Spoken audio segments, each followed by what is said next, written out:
Speaking of addressing real-time need, our diverse communities in the state of California include our immigrant communities. I don't know if many people know this, but it's a remarkable thing.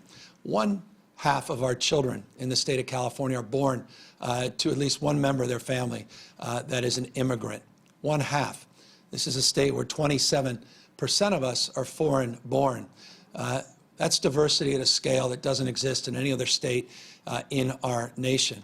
And regardless of your status, documented or undocumented, there are people in need. And this is a state that steps up always to support those in need, regardless of status. 10% of California's workforce is undocumented. 10%. Any overrepresentation of that workforce is undocumented in the areas that are so essential to meeting the needs of tens of millions of Californians today, in the healthcare sector, in the agriculture and food sector, in the manufacturing and logistics sector, and in the construction sector. There's an overrepresentation of people without documentation. By the way, paying just last year over $2.5 billion of local and state taxes. Those are individuals that do not benefit from the PUA program, don't benefit from the UI, the Unemployment Insurance Benefit Program, don't benefit from the stimulus that was just signed by the president, the $2.2 trillion. Yet many in mixed status families are having a hard time taking care of their children and taking care of you and your loved ones in skilled nursing facilities, on the job site, making sure your food is being procured and distributed, and making sure you have the ability to go to a grocery store and have something stocked there on the shelves. We feel a deep sense of gratitude for people that are in fear of deportation, but are still addressing the essential needs of tens of millions of Californians. And that's why I'm proud as governor to be the first state to announce a program for direct disaster assistance to those individuals. We're putting up $75 million in partnership with philanthropy. Philanthropy is matching our efforts, not dollar for dollar, but they're putting in an additional $50 million to support our efforts, so a total of $125 million to provide individual assistance of $500 and household assistance up to $1,000 for those individuals that are quite literally putting themselves on the line and helping support this economy and those most in need at this moment. I want to in particular thank the Emerson Collective, Chan Zuckerberg, James Irvine Foundation, the California Endowment, and Blue Shield Foundation. They seeded the philanthropic part of this. Laurene Powell Jobs, $1 million through Emerson, they put into this effort. There's a group called GCIR. That's a philanthropy group. They're the ones organizing that $50 million raise and that $50 million goal. And for me, that's enlivening.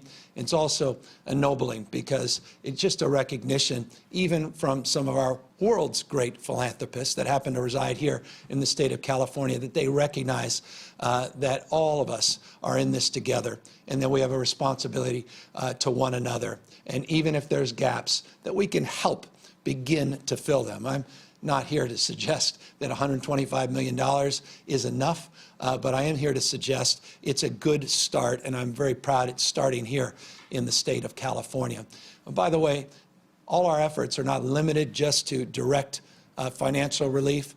I made clear last week that we are allowing what we call presumptive eligibility to exist through our Medi-Cal system in the state of California, so people can get tested, not just in the emergency room, not just at hospitals, but get tested in community clinics and get those clinics reimbursed not only for the tests, but treatment related to this disease and COVID-19. Remember, in the United States of America, we have universal health care. It's in the emergency rooms. And you, as a taxpayer, pay exponentially more on the back end than providing the kind of preventative care on the front end that costs you less as a taxpayer and helps keep more of us healthier and safer. And so this is an example with this communicable disease that can spread easily, to make sure people know that they can have access to testing and know that they don't have to go out of pocket to get tested and get treatment if indeed they are tested positive. This is a good health strategy, and it's a right moral and ethical, and I would argue economic thing to do. And so that's an additional area of support that's part and parcel of our broader efforts to help our diverse communities in the state of California. Child care, food banks, and others made available as needed to help the most vulnerable, keep people at work, those that need to be at work for essential services. All, again, part of the package and the pride that we have in California and Californians at this moment to do more and to do better.